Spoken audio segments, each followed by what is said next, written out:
को हुन् केपी शर्मा ओली? झापा विद्रोहदेखि सिंहदरबारसम्मको विस्तृत त्यो विवरण। केपी ओलीको संक्षिप्त जीवनी, पारिवारिक अवस्था, जन्मथलो, राजनीति, पढाइ अनि यी र यस्तै विषयमा आज हामी केपी शर्मा ओलीको विषयमा तपाईहरूलाई संक्षिप्त रूपमा जानकारी दिँदैछौँ।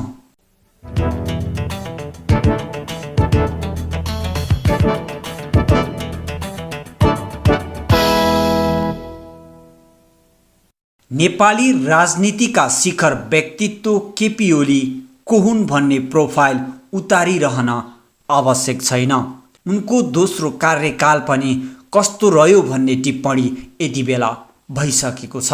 दोस्रो कार्यकालका चुनौतीबारे क्रमशः समीक्षा हुँदै जाला नेपाली जनता र बौद्धिक वर्गहरूबीच र पार्टीबीच पनि।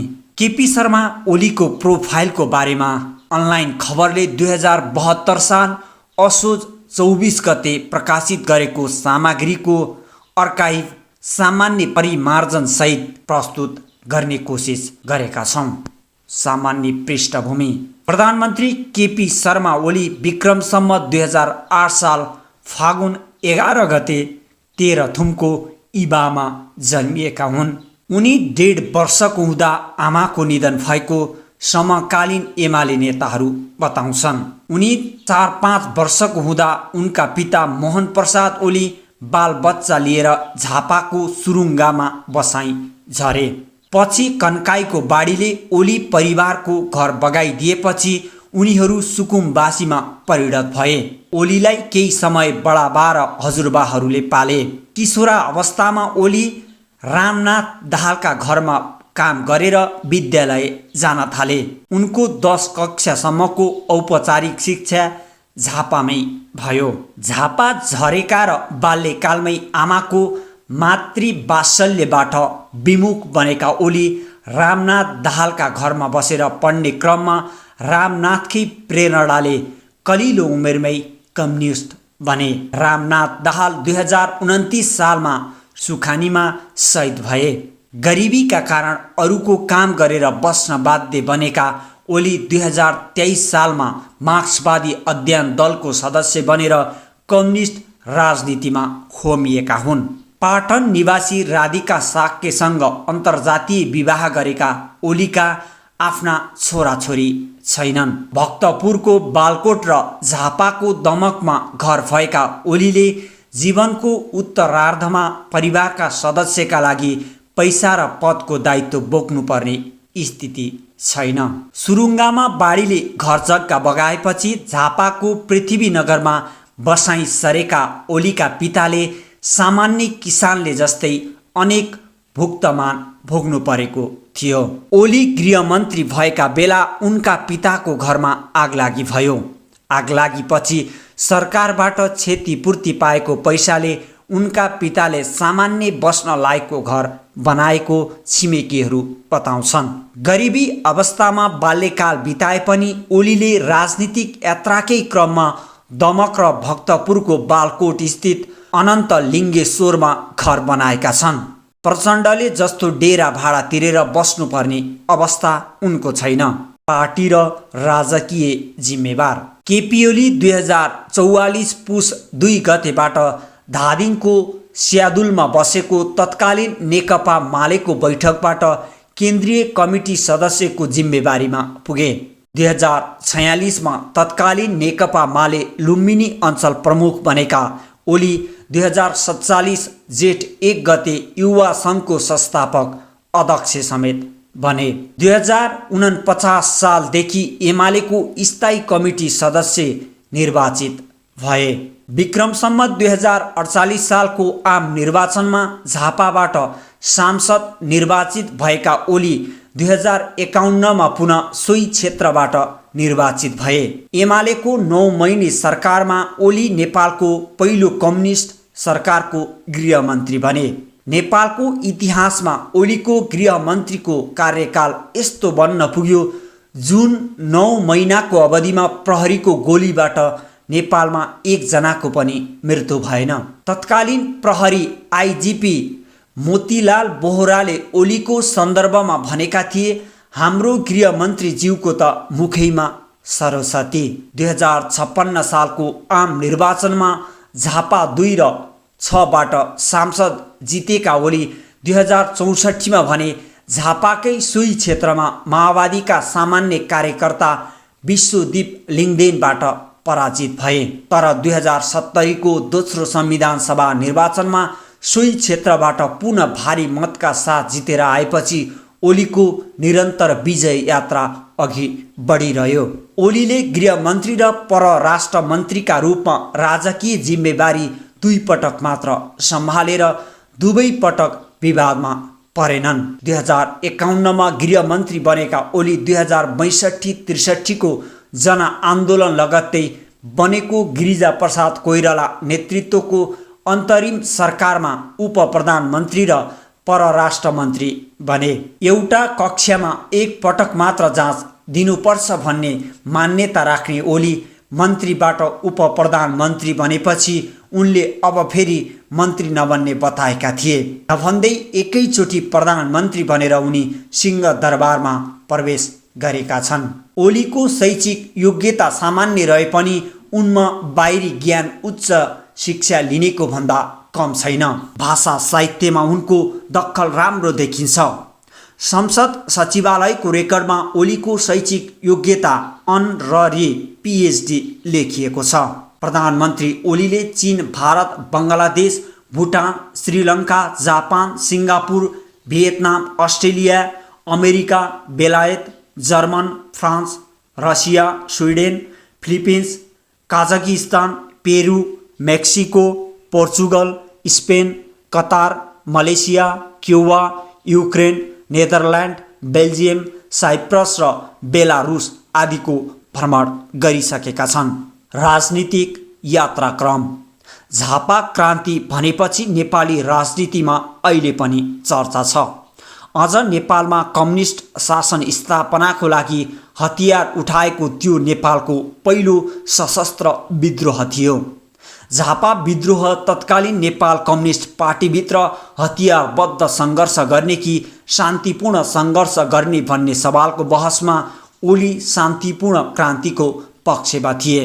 तर तत्कालीन पार्टीमा सीपी मैनाली, मोहनचन्द्र अधिकारीहरू सशस्त्र विद्रोहको पक्षमा उभिए। पार्टीको बहुमत हिस्सा दुश्मनसँग नभिडे सामन्तीलाई नगिडे आउँदैन जनवाद भाषण ठोकेर भन्ने गीत गाउँदै अघि बढ्यो। ओली त्यति बेला 19 वर्षका थिए।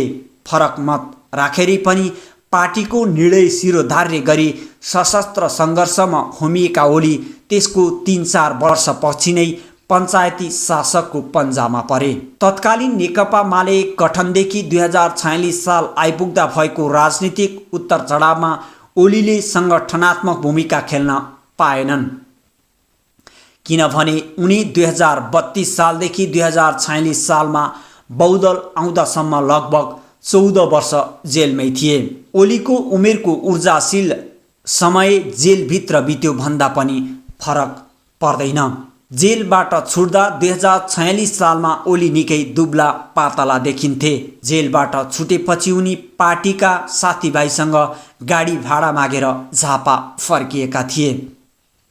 मुलुकमा राजनीतिक परिवर्तन ल्याउनको लागि सङ्घर्षमा होमिएका ओली 2030 देखि 2044 सालसम्म 14 वर्ष जेल परे। जेलभित्रबाट पनि उनी पार्टीको राजनीतिक काममा भने सक्रिय रहे।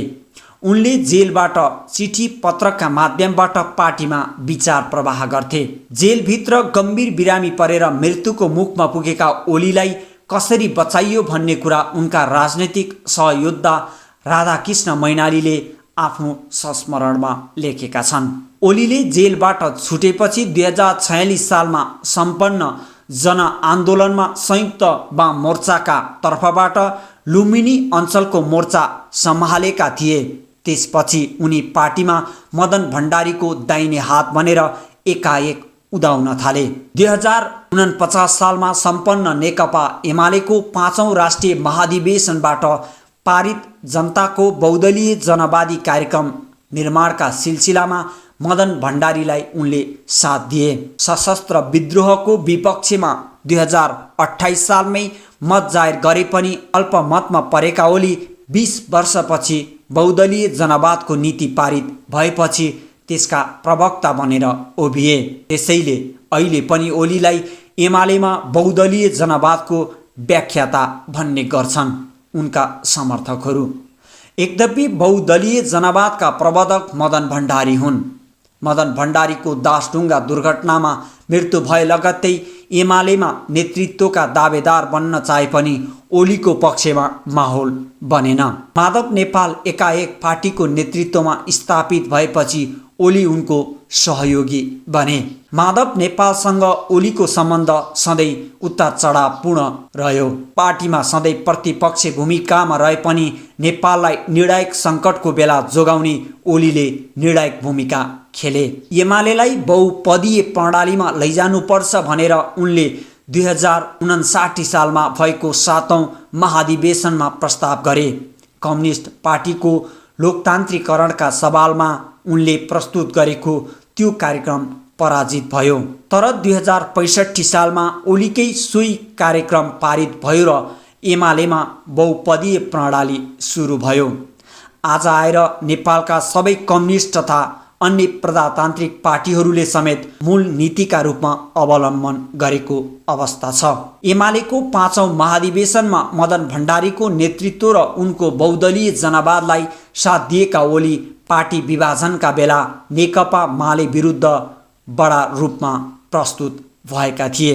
उनले महाकाली सन्धिको बचाउमा उभिएर भारतप्रति नरम नीति लिएका थिए। बुटवलमा सम्पन्न 8औं महाधिवेशनमा ओली पार्टीका उम्मेद्वार थिए तर उनी झलनाथ खनालसँग हारे। त्यसबेला ओलीले झलनाथ पक्षलाई माओवादी परस्त भएको आरोप लगाएका थिए। सुरुमा केपी ओली उग्र माओवादी विरोधी मानिन्थे। अहिले आफैले प्रचण्डसँग अङ्कमाल गर्न पुगेका छन्। सरकार गठबन्धनको लागि मात्र होइन पार्टी एकताकै लागि। तर यति बेला प्रचण्ड र केपी ओलीको सम्बन्ध पनि चिसिएको छ। त्यस्तै गरी माधव कुमार नेपाल र ओलीकै सम्बन्ध पनि चिसिएको सम्बन्ध यति बेला आइरहेको छ। 2/3 बहुमतमा उदाएका ओलीको बिर्सन लायक 40 महिना। 2/3 बहुमत नजिक रहेको नेकपाको अध्यक्ष रहेर सरकारको नेतृत्व गरेका केपी शर्मा ओलीले 2074 फागुन 3 गतेदेखि यता 40 महिनाभन्दा बढी समय सरकारमा बिताए। 2/3 बहुमतको सरकारमा शक्तिशाली इन्ट्री गरेका ओलीको अनन्त विश्वासको मत पाउन नसक्ने अवस्थाबाट दयनीय एक्जिट हुँदैछ। इतिहासकै दुर्लभ अवसर र शक्तिसहित ओली सरकारमा उक्लिएका थिए। 2017 सालमा नेपाली काङ्ग्रेसले 2/3 बहुमत प्राप्त गरे पनि 18 महिनाभित्रै निर्वाचित सरकारलाई अपदस्थ गरिएको थियो। त्यसपछि 2048 सालमा काङ्ग्रेसले सामान्य बहुमत प्राप्त गर्यो। यी सबै सरकारहरूको तुलनामा ओली सरकार सबैभन्दा शक्तिशाली थियो किनकि यो सरकारसँग खासै राजनीतिक अवरोध थिएनन्। सुरुमा 76% सांसद सङ्ख्याको समर्थन रहेको ओली सरकार लगभग 2 वर्षसम्म प्रतिपक्षी दलविहीन जस्तै अवस्थामा थियो। एउटा बलियो सरकारका लागि 40 महिना छोटो समय होइन, तर नागरिकको सामु गरेका अधिकांश बाचा अपुरो रहे। यी सबै विषयहरू मूल्याङ्कन गर्दा अनन्त 2/3 बहुमत नजिक रहेको ओली सरकार असफल सरकारको दर्जा भएको छ। यी सबै अनुकूलतालाई ओली सरकारले अवसरमा बदल्न सकेन। अनावश्यक दम्भ र हटले अनुकूलताहरू लगातार प्रतिकूलतामा रूपान्तरण हुन थाले। अवस्था यस्तो आयो कि सरकारबाट बाहिरिने बेलासम्म केवल 4 मन्त्री मात्र उनको क्याबिनेटमा बाँकी रहे। ओली सरकारले बताएको 40 महिनाभन्दा बढी समयावधि सफल भयो कि असफल, यसबारे विश्लेषण गर्न चुनाव अगाडि तत्कालीन नेकपाले जनता सामु व्यक्त गरेका प्रतिबद्धता र स्वयं ओलीले सार्वजनिक रूपमा व्यक्त गरेका बाचाहरू निहाल्नुपर्ने हुन्छ। ओली सरकारको कार्य सम्पादन मूल्याङ्कनको आधार तत्कालीन एमाले माओवादी केन्द्र गठबन्धनको चुनावी घोषणापत्र र 3 फागुन 2074 वाम गठबन्धनको सरकार गठनपछि आर्थिक वर्ष 2075-76 को पहिलो नीति तथा कार्यक्रम मार्फत 2069-80 का निम्ति प्रस्तुत 5 वर्षे मार्गचित्र हो। त्यहाँ व्यक्त गरिएको प्रतिबद्धता र सरकारले गरेका कामहरूको तुलना गर्दा नतिजा निराशामय देखिन्छ। बिर्सन लायक ओली कार्यकाल। उनको कार्यकालमा सङ्घीयता अभिभावकविहीन जस्तै भयो भने ओलीले सरकारमा उक्लन निर्माण गरेको राष्ट्रवादको भाष्य बेलुन जस्तै फुट्यो। निरन्तरको संसद विघटनले सङ्घीय र गणतन्त्रप्रति प्रधानमन्त्रीको निष्ठामाथि पनि प्रश्नहरू उठे। संसदप्रति प्रधानमन्त्रीको अभिरुचिले देश अध्यादेशबाट चल्ने अवस्था बन्यो। एमालेकै नेताहरूले ओलीले सभ्रान्त र बिचौलियाको पार्टी बनाएको आरोप लगाइरहे। यो अवधिमा पार्टी र प्रधानमन्त्रीले बुनेको समृद्धिको तिलस्मी सङ्कथन नागरिकका लागि मृगतृष्णा मात्र साबित भए। एकातिर ओली नागरिकका दैनन्दिनका आवश्यकता र सरोकारप्रति नराम्रोसँग चुके भने अर्कोतिर सामान्य कामलाई पनि अनावश्यक आदर्शीकरण गरिरहे। समाज रूपान्तरणको मुद्दा कागजमै सीमित बने भने राजनीति अदालतको निर्णयबाट चल्नुपर्ने अवस्थामा पुग्यो। संवैधानिक अङ्गहरू जनताको कठघरामा उभिनुपर्ने अवस्थामा पुर्याइयो भने लोकतान्त्रिक संस्थाहरू सङ्कुचित बनाइए। ओलीले आफ्नो एसम्यान बन्न नचाहने कुलमान घिसिङलाई पनि हटाए भने आफ्नो एसम्यान बन्न जस्ता सुकै पात्रलाई पनि सडकबाट उठाएर महत्त्वपूर्ण जिम्मेवारीमा पुर्याए। अँध्यारो नेपालबाट उज्यालो नेपालमा बदल्ने रोल मोडललाई ओलीले सामान्यीकरण गर्नुको सट्टा मैदानबाट रातो कार्ड दिएर निकाले। बदलामा उनले राज्यका विभिन्न महत्त्वपूर्ण निकायहरू आफ्नो गुटका कार्यकर्तालाई भरे। ओलीले भ्रष्टाचार गर्दिन र सहन्न भनेर भाषण गर्ने कुरालाई रमाइलो वा जोग गरेको रूपमा बुझ्ने अवस्था सिर्जना भयो। उनले आरोप लागेका पात्रहरूको छानबिनमा पनि सघाएनन्। अनुसन्धान विभाग र सम्पत्ति शुद्धिकरण आयोग जस्ता महत्त्वपूर्ण निकायलाई आफू मातहत ल्याएर आफू अनुकूल परिचालन गरेको आरोप पनि उनलाई लाग्ने गर्यो। एउटा बलियो सरकारका लागि 40 महिना छोटो समय होइन, तर नागरिकका सामु गरेका अधिकांश बाचा अपुरै रहे।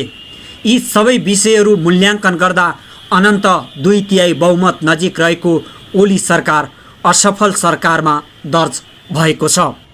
ओलीको असफलताका यी मुख्य 7 कारण इतिहासले सायद बारम्बार चर्चा गर्नेछ। पहिलो, बृहत कम्युनिस्ट एकता र समाजवाद उन्मुख अर्थतन्त्रको ढाँचा कम्युनिस्ट जनमतको स्वाभाविक अपेक्षा थियो।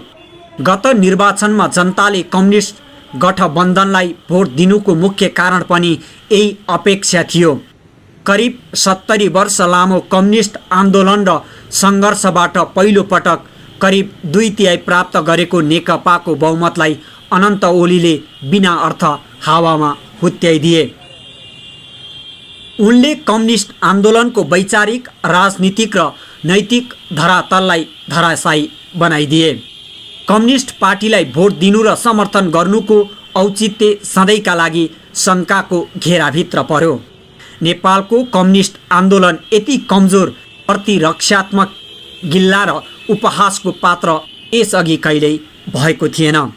दोस्रो, ओली लोकतन्त्र र संविधानवादप्रतिको निष्ठा र प्रतिबद्धताबाट स्खलित भए। निर्वाचित प्रतिनिधि सभालाई मुख्य तारो बनाएर त्यसको हत्या गर्ने प्रयत्न गरे। संवैधानिक राष्ट्रपतिलाई बारम्बार अवाञ्छित विवादमा तानिरहे। संवैधानिक निकायहरूको निष्पक्षता, तटस्थता र मर्यादालाई हानि पुर्याए। गुट स्वार्थका लागि पार्टीभित्रको जनवाद, केन्द्रीयताको प्रणाली, अन्तर्पार्टी जनवादका स्थापित मूल्य, मान्यता र प्रक्रियाहरू बारम्बार उल्लङ्घन गरे। तेस्रो, मानिसले बिर्सन चाहेका र बिर्सँदै गएको 2050-2060 बीचको संसदीय विकृतिको युगलाई उनले पुनः जागृत गरिदिए। त्यो युग प्राडो, पजेरो, सुत्केरी भत्ता, सुरा सुन्दरी, सांसद किनबेच, क्लोरो क्रस जस्ता अनेक खेल र विकृत अभ्यासका लागि बदनाम थियो। लाउडा धमिजा जस्ता भ्रष्टाचारका घटनाले आक्रान्त थियो। ओली शासन ठिक त्यसैको पुनरावृत्ति जस्तो बन्यो। उनले दल विभाजन सम्बन्धी अध्यादेश ल्याउने र अनेक चलखेल मार्फत आफ्नो र अर्काको पार्टी फुटाउने वा दलभित्र भाँडो भैलो सिर्जना गर्ने प्रयत्न गरे। नेकपाको विभाजन एमालेको विग्रह र जसपाको फुटमा उनको सत्ता स्वार्थ मुख्य कारक तत्त्व बनेर देखा पर्यो। ओली शासनकालमा संसदीय लोकतन्त्रप्रतिको जनविश्वास फेरि एकपटक कमजोर भयो। गत चुनावमा स्वयं ओली र उनको पार्टीले गरेको राजनीतिक स्थिरताको बाचा उनीहरूबाटै खण्डित भयो। चौथो, भनिन्छ कुनै पनि शक्तिको परीक्षण सङ्कटको बेला हुन्छ। कोरोना महाव्याधि नियन्त्रण र व्यवस्थापन गर्न सरकार खासै संवेदनशील र सफल देखिएन। महाव्याधिको गम्भीरता बुझ्ने सोही अनुरूपको उच्च सतर्कता र तयारी गर्ने काम भएन। कोरोना महाव्याधिलाई ओलीले सामान्य रुवाखोकी जस्तो बुझे। हिमाली हावा, नेपालीहरूको स्टेमिना, मसलेदार खाना, बेसार पानी, अम्बाको पातको गार्गिल जस्ता थुप्रै अप्रमाणित र अपवाहपूर्ण कुरा बोले जो जरुरी नै थिएन। लामो कोरोना लकडाउनले सृजना गरेको आर्थिक सङ्कटबाट जनतालाई जोगाउन कुनै आर्थिक राहत तथा सहयोग प्याकेज ल्याइएन। सीमा व्यवस्थापन, क्वारेन्टिन र उपचारको प्रबन्ध कमजोर देखियो। पाँचौं, ओली शासनमा देशको अर्थतन्त्र झन्झन चौपट हुँदै गयो। अघिल्ला 2 वर्ष आर्थिक वृद्धि दर औसत रह्यो भने पछिल्ला आर्थिक वर्षमा ऋणात्मक हुन पुग्यो। आर्थिक वर्ष 2076-77मा 2.1%ले ऋणात्मक रहेको आर्थिक वृद्धि दर चालु आर्थिक वर्षमा भने करिब 4%मा रहने अनुमान छ। राजस्वले चालु खर्च धान्न मुस्किल अवस्था विद्यमान छ। विगत 3 वर्षमा वैदेशिक ऋण करिब दोब्बर भयो। आर्थिक वर्ष 2074-75 को फागुनसम्म 9 खर्ब 17 अर्ब 31 करोड ऋण 16 खर्ब नागेको छ। राष्ट्रिय योजना आयोगका अनुसार 15 लाखभन्दा बढी नेपालीले मुलुकभित्र र बाहिर रोजगारी गुमाए। 5 वर्षभित्र $5,000 प्रति व्यक्ति आय पुर्याउने वचनसहित सत्तामा आएको ओली शासनकालमा प्रति व्यक्ति आयको वृद्धि दर निकै सुस्त रह्यो। यो मुस्किलले $1,000 कट्यो। विकास खर्चको दर बढ्नुको साटो घटिरह्यो। ओलीको सत्तारोहणको वर्ष 80.77% रहेको विकास खर्च अब 2077-76मा 76.93, अब 76-78मा 46.34 हुँदै चालु आर्थिक वर्षमा करिब 56%मा खुम्चिएको छ। व्यापार घाटाको वृद्धि दर थोरै खुम्चिए पनि उत्साहजनक नै छैन। आर्थिक वर्ष 2074-75मा भएको 11 खर्ब व्यापार घाटा चालु वर्षको जेठसम्म 12 खर्ब 62 अर्ब पुगिसकेको छ। छैटौं, विकास र समृद्धिको गफ हावा साबित भयो। ओलीले चुनावी भाषण र घोषणापत्रमा उल्लेख गरेका केरुङको चुच्चे रेल, घर घरमा ग्यास पाइप, आफ्नै देशको तेल उत्खनन, काठमाडौँमा मोनो र मेट्रो रेल, हिन्द महासागरमा पानी जहाज जस्ता योजना सुरु नै भएनन्। एक थान रेल तिरपाल ओढेर थोत्रिरहेको छ र अनन्त प्रताप मल्लले बनाएको रानी पोखरी र भीमसेन थापाले खडा गरेको धरहरा जीर्णोद्धारलाई विकासको बहादुरी दाबी गर्नुपर्ने निरै अवस्थामा ओली सरकार पुग्यो। सातौं, ओलीले देशको भू राजनीतिक जटिलता र संवेदनशीलतालाई राजनीतिक स्वार्थको च्याखे दाउमा थापे। चीनसँग गरिएका व्यापार तथा पारवहन लगायत कुनै पनि सम्झौता कार्यान्वयनमा आएनन्। अन्तर्राष्ट्रिय व्यापारका लागि चिनिया समुद्रको प्रयोगको कुरा छोडौँ, लामो समयसम्म तातो पानी भन्सार समेत खुलेन। चुनावका बेला बनाउन खोजिएको भारत विरोधी राष्ट्रवादको छवि कहीँ कतै काम लागेन। गत कार्तिक 5 गते मध्यरातको भारतीय गुप्तचर संस्था रहका प्रमुख सामन्त गोयलसँगको मन्त्रणापछि ओलीले आफ्ना अडानहरूबाट नाटकीय युटर्न गरे। लिम्पियाधुरा क्षेत्र समेटिएको चुच्चे नक्सा सरकारी किताबबाटै गायब भयो। अमेरिकी सहयोग एमसिसी लिने नलिने, परिमार्जन गर्ने नगर्ने बारे कुनै ठोस निर्णय हुन सकेन। चीनसँग भएको BRI हस्ताक्षर अनुसार कुनै ठोस योजना बनेन। ओलीको सरकार भारत, चीन र अमेरिकाको रणनीतिक शर्तबीच हल्लिरहेको पेन्डुलम जस्तो देखियो। त्यसले राष्ट्रिय हितहरूको प्रावधान र कूटनैतिक सन्तुलन कायम गर्न सकेन।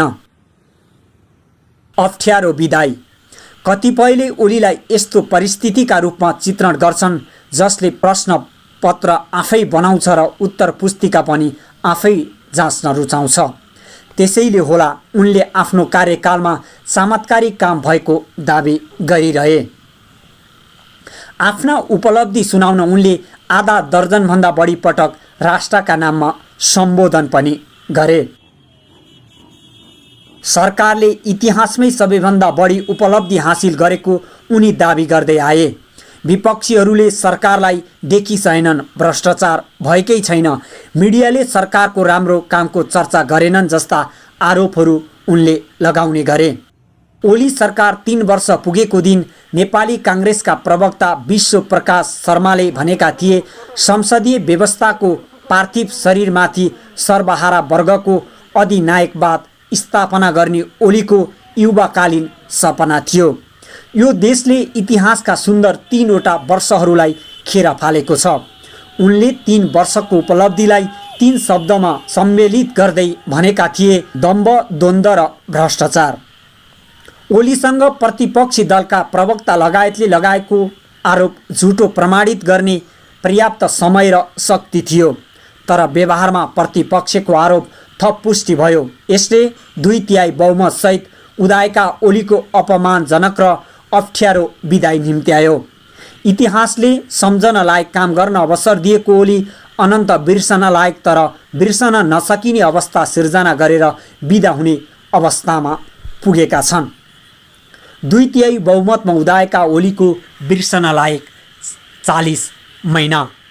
सुदर्शन खतिवडाको यो आलेख हामीले अनलाइन खबरबाट साभार गरेका हौँ। उहाँप्रति आभार प्रकट गर्दै खबर बुलेटिन टिभीबाट हामी अहिले छुट्टिन चाहन्छौँ। जय नेपाल।